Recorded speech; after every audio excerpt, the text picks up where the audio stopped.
बिस्मिल्लाहिर्रहमानिर्रहीम। अस्सलाम वालेकुम। मैं हूं बिशारत राजा शहर इक़दार से एक और व्लॉग के साथ आपकी खिदमत में हाज़िर। नाज़रीन, दुनिया भर का दस्तूरी असूल होता है कि जहां पर आइन और कानून के मुताबिक कोई भी ओहदेदार फैसला करता है, काम करता है, आइन और कानून को मुकद्दम जानते हुए हर वो कदम उठाता है जिससे माशरे में, उस सोसाइटी में कोई अदम इस्तेकाम पैदा ना हो। तो दुनिया भर की वो ममलकतें, मैं उन ममालिक की बात कर रहा हूँ जहाँ पर डेमोक्रेटिक जमहूरियत राज है। वहाँ के सरबराह ममलकत उन अहदेदारान को बड़े इनामात से नवाजते हैं, इकराम करते हैं, उनका तकरीम करते हैं। लेकिन पाकिस्तान में मामला इसके बिल्कुल बरअक्स है। यहाँ पर यह कहा जाता है कि आइन दस्तूर के मुताबिक काम ना किया जाए, बल्कि यहाँ पर वो काम किया जाए बकौल जस्टिस तारक महमूद जहांगीरी के, जो गुज़श्ता रोज़ उन्होंने सिंध हाई कोर्ट में ये कहा था कि मैं टाउट नहीं हूँ और ना किसी सेक्टर कमांडर के कहने पर मैं फैसले करता हूँ। यहाँ पर पाकिस्तान के अंदर जो अहदेदार हैं, वो अदलिया में हूँ या ब्यूरोक्रेसी में हूँ, उनको कंट्रोल आइन नहीं करता, उनको कंट्रोल एक सेक्टर कमांडर करता है।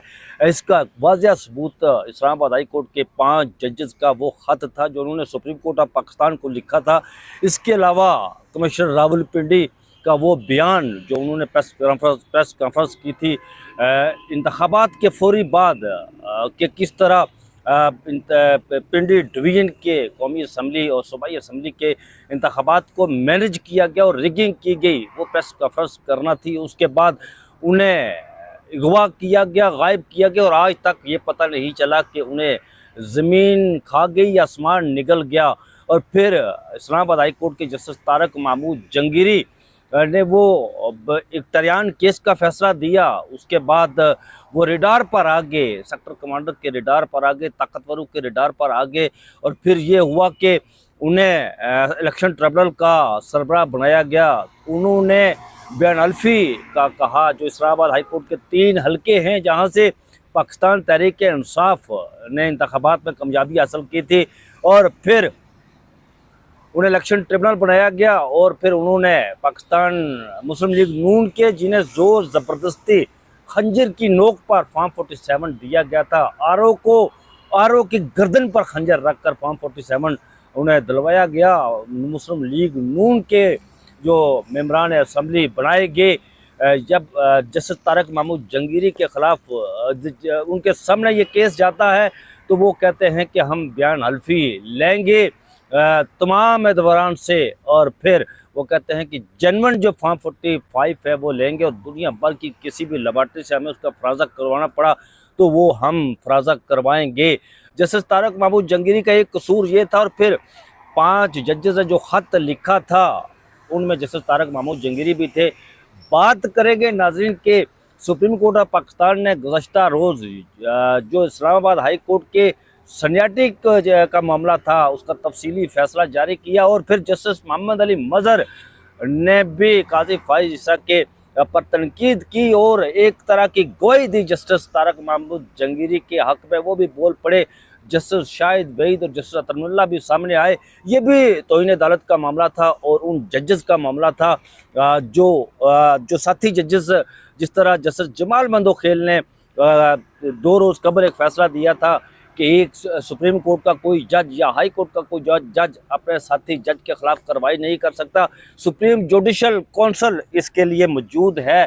और फिर सिंध हाई कोर्ट ने भी एक बड़ा ब्लंडर किया। आप ये जानते हैं कि गुज़श्ता रोज़ justice Tariq Mahmood Jahangiri Sindh high court गए थे और वो वहाँ पेश भी हुए थे। वहाँ पर 4 सफ़ात का एक फ़ैसला आया है, वो भी आपके सामने रखेंगे। और फिर आपको ये बताएंगे कि सुप्रीम कोर्ट ऑफ पाकिस्तान ने जजेस सनियाटी वाला जो मामला दिया है कि केस का तफसीली फैसला जारी किया है वो क्या है। और जस्टिस मोहम्मद अली मज़हर ने तनकीद की है जस्टिस काजी फाइज ईसा पर, अलगो के जस्टिस मोहम्मद अली मज़हर माजी में उनके साथ शामिल थे। आपको याद होगा कि जब 13 जनवरी को फैसला दिया गया था, वो बदनाम ज़माना फैसला जिसमें पाकिस्तान तहरीक इंसाफ से इंतखाबी निशान छीना गया था, उसे बेनाम और निशान कर दिया गया था उस पार्टी को। उस फैसले में काजी फाइज ईसा के साथ जस्टिस मोहम्मद अली मज़हर और जस्टिस मुसर्रत हलाली ये शामिल थे। जस्टिस मोहम्मद अली मजहर ने काजी फ़ाइज़ ईसा के और जस्टिस मसर्रत अली ने काजी फ़ाइज़ ईसा के फैसले की तायद की थी, तौसीक की थी, तस्दीक की थी, उनके साथ साइन किए थे उस फैसले पर कि ये पाकिस्तान तहरीक इंसाफ से जो बल्ले वाला इंतखाबी निशान है ये छीना जाए। अब आस्ता आस्ता वो सारी चीज़ें सामने आ रही हैं, वो बोल रहे हैं, वो कह रहे हैं, वो बता रहे हैं कि ये कैसे कैसे इसमें गलतियां हुई, संगीन ब्लंडर हुए। ये चीज़ें अपने आपके सामने रखने जा रहा हूँ। सबसे पहले मैं आपके सामने रखता हूँ कि ये जो जजेस सिन्याटी वाला केस है, ये इसका तफसीली फैसला 55 सफ़ात पर यह लिखा गया है। लिखा जाता है फैसले में कि आईनी स्कीम के तहत ट्रांसफ़र के बाद जज को नए जज के तौर पर नहीं लिया जा सकता। इस्लामाबाद हाई कोर्ट बार ने तबादलों के खिलाफ दरख्वास्त वापस ली। अब ये जानते हैं कि जो दरख्वास्त दायर की गई थी सुप्रीम कोर्ट ऑफ पाकिस्तान में इस्लामाबाद हाई कोर्ट के जजेस की तरफ से, कि जिसमें सीनियरिटी वाला मामला उथल पथल हो गया था। जस्टिस सरफराज जोगर को, जस्टिस आसिफ को और बलूचिस्तान से लाया गया और फिर इस तरह एक सिंध हाई कोर्ट से जज को लाया गया। इस मामले को लेकर इस्लामाबाद हाई कोर्ट के 6 जजेस ने सुप्रीम कोर्ट ऑफ पाकिस्तान से रुजू किया था। उसमें से एक जज तो बाद अज़ां फिर वो पलटा खा गया और एस्टेब्लिशमेंट की गोद में बैठ के उस जज का तल्लक बलूचिस्तान से है। जस्टिस सरबाब मोहम्मद ताहिर, बलूचिस्तान की ज़मीन यूँ तो कहा जाता है, इसमें कोई दो राय नहीं, बहादुरों की सरजमीन है। लेकिन यहाँ पर जो भी आईनी ओहदे पर आकर बैठता है तो फिर वो एस्टेब्लिशमेंट की गोद में जाकर बैठ जाता है। और ऐसा ही जस्टिस सरबाब मोहम्मद ताहिर ने भी किया था। वो उस खत से अलहदा हो गए थे बाद अज़ां। पहले तो वो शामिल थे लेकिन बाद अज़ां वो खत से अलहदा हो गए। अब वो जस्टिस सरफराज जोगर के हम पल्ला है, उनके दाएं बाएं बैठते हैं और आज़म मजीद तारड़ के भी दाएं बाएं बैठते हैं। अब उनका शुमार हुकूमती जजेस में होता है, मरात याफ्ता तबकात में होता है। दरख्वास्त दायर की गई थी कि जो बाहर से जज आता है इस्लामाबाद हाई कोर्ट में या किसी भी हाई कोर्ट में, उस जज को हल्फ लेना पड़ता है और हल्फ के बाद उस जज के सीनियरिटी जो है वो अगले जो जजेस होते हैं किसी भी हाई कोर्ट में उसके बाद लगती है। लेकिन यहाँ पर इस फैसले में लिखा गया है कि वो जज नया जज के तौर पर नहीं लिया जाएगा। उसकी सीनियरिटी उस वक़्त से शुमार होगी जब वो उसने पुरानी हाई कोर्ट में हल्फ लिया था। ये फैसले में लिखा जाता है। और ये भी लिखा जाता है कि हाई कोर्ट बार ने तस्लीम किया ये मफाद आमा की खिलाफ वर्जी नहीं। ट्रांसफ़र के नोटिफिकेशन में वाज़ेह नहीं था कि तबादला आर्जी है या मुस्तकिल। आप ये जानते हैं नाज़रीन के जो ट्रांसफ़र किया गया था जस्टिस सरफराज जोगर का, जस्टिस आसिफ का और सिंध हाई कोर्ट से लाए गए जज का, उसमें ये वाज़ेह नहीं था कि ये ट्रांसफ़र जो की जा रही है इस्लामाबाद हाई कोर्ट में यह आर्जी है या मुस्तकिल। ये फैसले में लिखा गया। नोटिफिकेशन में वजात के लिए मामला दोबारा रेफ़र किया गया, यानी कि फैसला आइन की तशरीह तो इस बेंच ने कर रही थी।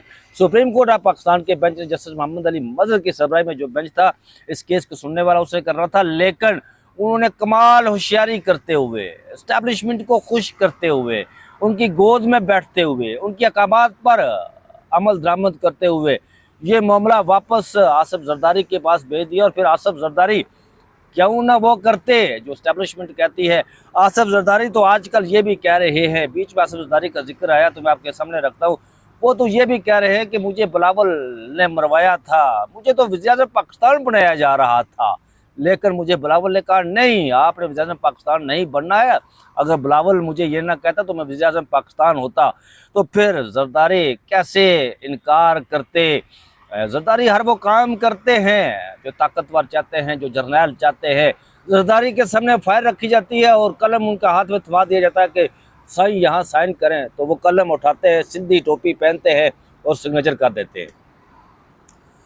तबादलों पर मुशावरत अदलिया से की जाती है, तबादलों से अदलिया की आज़ादी मुतासर नहीं होती, ये कहना था जो फैसला किया गया। नाज़रीन आपको बताते हैं कि सिंध हाई कोर्ट ने ये जो किया है, जो गुज़श्ता रोज़ एक फ़ैसला दिया है, वो फ़ैसला उन्होंने क्या दिया है।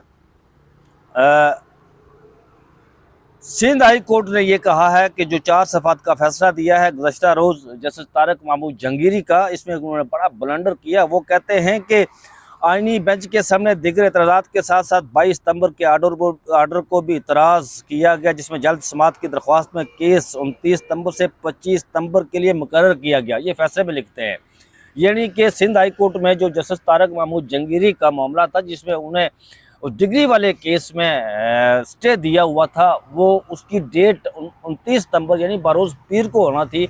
लेकिन ये हुआ कि वहाँ पर यह कहा गया कि इसको अर्ली हियरिंग के लिए सुना जाए, दरख्वास्त समाअत के लिए मुकर्रर की जाए, और 29 सितंबर से उसको 25 सितंबर में कन्वर्ट किया गया और सुना गया, यानी गुज़श्ता रोज़ को सुना गया, जिसमें आपको पता है नाज़रीन के वहाँ जस्टिस तारक महमूद जंगीरी और फ़रीक़ैन के बाकी वकला भी उसमें अदालत के सामने पेश हुए और अदालत मैदान जंग का मंजर पेश कर रही थी। और ये पहली बार हुआ कि वहाँ पर किसी जज के सामने वकला ने जो नारे लगाए, ये ऐसा पाकिस्तान की तारीख में नहीं है। कोर्ट रूम के अंदर वो नारे यहाँ पर दोहराना मुनासिब नहीं है, मैं समझता हूँ कि अच्छा नहीं है। लेकिन वो आगे लिखते हैं कि इसके जवाब में आईनी बेंच ने 25 सितंबर के आर्डर में लिखा कि अगर 22 सितंबर के जुडिशल आर्डर पर एतराज़ था तो सुप्रीम कोर्ट चले जाते, तकरीबन एक हफ्ता तो गुजर चुका वो आर्डर किए हुए। अब मुझे समझ नहीं आई, मैं अपनी बात कर रहा हूँ, मुझे समझ नहीं आ रही कि 22 सितंबर के बाद 23 और 24 सितंबर सिर्फ 2 दिन थे, आईनी बेंच 2 दिनों को हफ्ता कैसे कह रहा है? ये यानी कि सिंध हाई कोर्ट 2 दिनों को, अब देखिए ये 22 और 23 सितंबर 23 और 24, 22 सितंबर को कहा जाता है कि 25 सितंबर को हम केस सुनेंगे। उधर सिंध हाई कोर्ट कहती है जी कि ये फ़रीक़ैन जो है वो सुप्रीम कोर्ट ऑफ पाकिस्तान यानी justice Tariq Mahmood Jahangiri supreme court of Pakistan में रुजू, एक हफ्ता बीच में था तो रुजू कर सकते थे। अब 2 दिनों को हफ्ता कह रहे हैं, ये बड़ा अजीब व गरीब किस्म का ब्लंडर है। और मुझे जो जज ये फैसला लिख रहे हैं 4 सफ़ात में, वो जज क्या फैसला लिखेंगे कि 2 दिनों को हफ्ता बढ़ा दिया गया? दुनिया भर में 7 दिनों का हफ्ता होता है और सिंध हाई कोर्ट के मुताबिक 2 दिनों का हफ्ता है। तो ज़ाहिर Sindh high court Peoples Party की है, वहाँ पर सिंध की हुकूमत पीपल्स पार्टी हुकूमत है सिंध में, और सिंध हाई कोर्ट के जो जज हैं वो पीपल्स पार्टी के कहने पर फैसले करते हैं। के आगा जो जज बनाए गए, माशाल्लाह क्या कहने हैं उनका, वो इस बेंच के सरबराह थे। ये अजीब व गरीब किस्म की बातें हो रही हैं, यहाँ पर ब्लंडर हो रहे हैं। उधर आपको बताते हैं कि जस्टिस तारक महमूद जंगीरी 29 सितंबर को वो सुप्रीम कोर्ट ऑफ पाकिस्तान में उनका केस लगा है। इस केस में अब ये मैं आपको बता दूं नाज़रीन कि जस्टिस अमीनुद्दीन की सरबराही में ये बेंच बना है और उस बेंच में जस्टिस जवाल मंदोखेल भी शामिल हैं, justice Mohammad Ali Mazhar, justice Hasan Azhar Rizvi, justice Shahid Bilal भी शामिल हैं।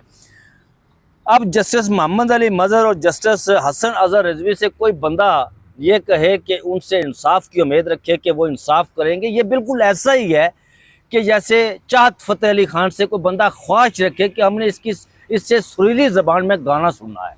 ये बिल्कुल ऐसा ही है।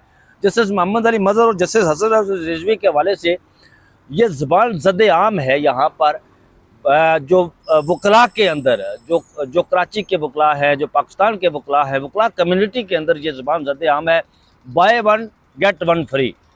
यानी कि जस्टिस मोहम्मद अली मज़हर और जस्टिस हसन अज़हर रिजवी की अगर उनकी अदालती तारीख उठा कर देखें ना, इन दोनों साहिबान की, इन जजेस साहिबान की, तो ये हर दौर में ताकतवर की गोद में बैठने वाले जज, ये आज़ाद मर्ज जज नहीं है। ये जस्टिस उमर अता बंदयाल के साथ थे, उमर अता बंदयाल का जाना हुआ, अभी 1-2 माह रहते थे तो ये काजी फाइसा के साथ खड़े हो गए, उनकी हाँ में हाँ मिलाने लगे। अब जस्टिस काजी फाइसा को 1-2 माह 26वीं आईनी तरमीम नहीं आई थी तो ये जस्टिस मंसूर शाह के दाएं बाएं बैठने लगे। अब जस्टिस मंसूर 26वीं आईनी तरमीम आई तो इन्हें पता चला कि ये जस्टिस मंसूर शाह तो नहीं पढ़ रहे चीफ जस्टिस, तो ये उछल कर उस गाड़ी से उतरे और फिर जाकर ये जस्टिस जही आफरीदी और जस्टिस अमीरुद्दीन के दाएं बाएं बैठ के उनकी मदद सराई करने लगे, उनकी कासा लेसी करने लगे, उनकी तमलकी करने लगे। ये ऐसे जज है जो जस्टिस ये इस बेंच में शामिल है। और जस्टिस शाहिद बलाल भी इस बेंच का हिस्सा है। जस्टिस शाहिद बलाल तो वो है जो कहते हैं कि मुझे कभी किसी ने अप्रोच नहीं किया। अब अप्रोच तो उसे किया जाता है ना कि जो ताकतवरों के फैसले ना माने, जो पहले इसी ताकतवरों के कहने के मुताबिक उनकी गोद में बैठा हुआ हो, उसे क्या बंदा अप्रोच कर सकता है? मेरे फैसले बोलते हैं जी, और फिर उनके फैसले बोले जनाब। सिविलियन का ट्रायल जो मिलिट्री अदालतों में उसमें उनका फैसला बोला, फिर जजेस के सीनियरिटी वाले मामले भी उनका फैसला बोला। उन्होंने सिर्फ दस्तखत किए, केस पढ़ा भी नहीं, कुछ भी नहीं किया, उनके सामने फाइल रखी गई और कहा गया कि यहाँ पर दस्तखत कर, उन्होंने कलम उठाया और आंखें बंद करके दस्तखत कर दिए उस पर। ये इनके फैसले होते हैं। और 29 सितंबर को जस्टिस तारक महमूद जहांगीरी साहब इस बेंच के सामने अपने दलाइल देंगे। 29 सितंबर बड़ा अहम दिन है। ये तो तय है कि जस्टिस जो मामला है काम रोकने वाला, उनकी जो उसको उस फैसले को मुअत्तल कर दिया जाएगा, कालादम करार दिया जाएगा और कहा जाएगा कि जस्टिस तारक महमूद जहांगीरी अपना काम जारी रखे उस वक्त तक जब तक सुप्रीम जुडिशल काउंसिल इस मामले में फ़ैसला नहीं दे पाती उस वक्त तक, क्योंकि जस्टिस जमाल मंदोखेल ने जो कुछ उस दिन लिखा था अपने फ़ैसले में उसके मुताबिक, और जस्टिस जमाल मंदोखेल इस बेंच का हिस्सा है, उसी फैसले में जिसमें जस्टिस जमाल मंदोखेल ने फ़ैसला लिखा था, उसी में जस्टिस शाहिद वहीद और जस्टिस अतमीरुल्लाह के भी अलग अलग नोट जारी हुए हैं। जस्टिस अतमीरुल्लाह का हाथ से लिखा हुआ नोट भी तफसीली फ़ैसले का हिस्सा है। गुज़श्ता रोज़ जस्टिस जमाल मंदोखेल की सरबराही में तफसीली फ़ैसला जारी किया गया था।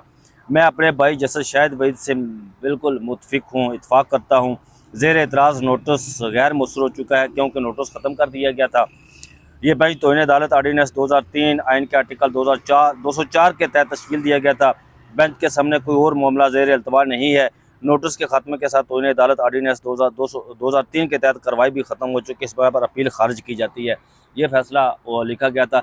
लेकिन नाज़रीन, यहाँ पर ये सवाल पैदा होता है, जिस तरह मैंने पहले कहा कि अच्छा, जस्टिस मोहम्मद अली मज़हर ने एक और बड़ा दिलचस्प नुक्ता उठाया है। उन्होंने नुक्ता ये उठाया है कि जो सीनियरिटी वाले मामले में उन्होंने कहा कि ये बिलाशुबा ये जो मामला है ये उस ख़त से रिलेटेड है जो इस्लामाबाद हाई कोर्ट के चीफ जस्टिस ने, इस्लामाबाद हाई कोर्ट के 5 जजेस ने जो लिखा था, ये उनसे मामला हुआ है। अगर वो ख़त ना लिखते तो वो लिखते हैं अपने उस फैसले में नोट में कि अगर वो ख़त ना लिखते तो ये मामला ना होता। बिलाशुबा इस्लामाबाद हाई कोर्ट में जजेस मुंतकिली के मुबैना वजूहात में 6 जजेस का ख़त शामिल है। लेकिन ये भी एक हकीकत है कि मज़कूरा ख़त के हवाले से आज खुद नोटिस अभी तक ज़ेर अल्तवा है। हमारी राय में इस मुकदमे पर अब तक फ़ैसला हो चुका होना चाहिए था। बदकिस्मती से ये केस 7 मई 2025 के बाद कभी मुकर्रर नहीं हुआ और ताहाल ज़ेर अल्तवा है, वो लिखते हैं। और ये आपको पता है कि उसी कालीन के नीचे दबा दिया था काजी फ़ाइज़ ईसा ने, और जस्टिस मोहम्मद अली मज़हर ने काजी फ़ाइज़ ईसा के उस फैसले पर भी तनकीद की है। अब जस्टिस मोहम्मद अली मज़हर उनके साथ खड़े होते हैं, तनकीद भी करते हैं, ये बात मेरी समझ में नहीं आती। जैसा मैंने पहले बताया है कि वो इस्टेब्लिशमेंट की गोद में बैठकर फैसले करने वाले जज हैं, और उसके बाद जस्टिस यही आफरीदी ने हल्फ उठाया तो वो ख़त जो इस्लामाबाद हाई कोर्ट के जजेस ने ख़त लिखा था, वो भी अभी तक मामला उसी के नीचे दबा हुआ है। और जस्टिस मोहम्मद अली मज़हर भी ये बोल पड़े हैं कि अगर उस ख़त का मामला हल हो जाता, केसेस सुन लिया जाते तो फिर ये तबादलों वाला मामला ना होता। तो नाज़रीन, ये थी अपडेट जो मैंने आपके सामने रखी है। आप हमेशा मेरी दुआओं में रहते हैं, मुझे अपनी दुआओं में ज़रूर याद रखिएगा। मुझे दीजिए इजाज़त, अपना बहुत सा ख्याल रखिएगा। अल्लाह हाफ़िज़।